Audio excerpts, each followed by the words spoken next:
They called it the Island of No Return, not because of monsters, not because of a curse, but because once you stepped foot on it, the land itself erased your name from memory.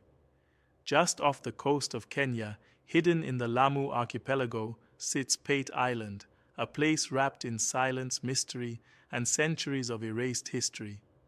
Locals speak of people who went there and were never seen again, boats that docked but never returned, and families that still whisper, "He went to the island," instead of saying someone died. But this isn't just ghost story folklore. There's something deeper buried in the sand and mangrove. Because when you start asking questions, the trail doesn't lead to myths. It leads to records, graves, collapsed cities, and a forgotten migration from China. Yes, in the 1400s, long before Columbus ever crossed the Atlantic, Chinese fleets led by Admiral Zheng He were landing in East Africa. According to both Chinese and Swahili oral traditions, a storm shattered part of his fleet near Kenya's coast. Survivors washed up on Pate Island and stayed.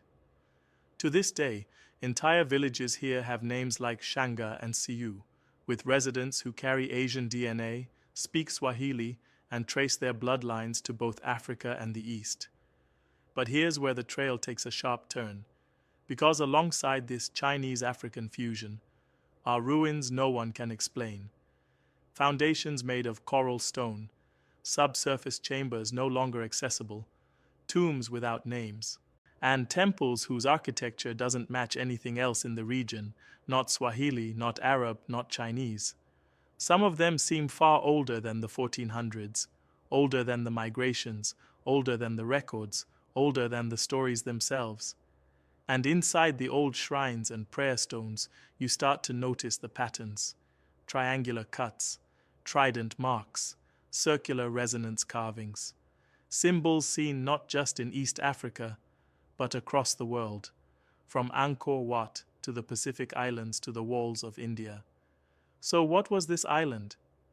Pate wasn't just a trade stop, it was a transition zone, a place where cultures merged, where travelers vanished, and where memory itself seemed to blur. Some elders believe it was a portal site, a landing point for souls, a crossing point between realms. In many African traditions, islands are not just landforms. They are thresholds between the world of the living and the world of the ancestors.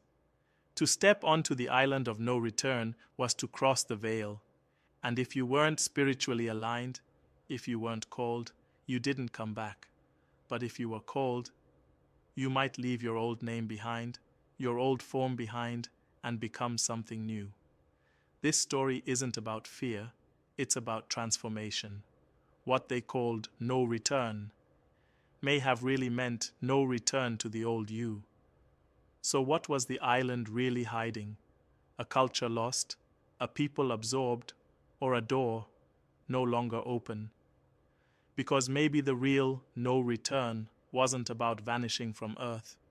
Maybe it meant remembering who you were and choosing never to return to sleep. Remnant Archives. We don't just tell stories, we unlock the ones that were sealed.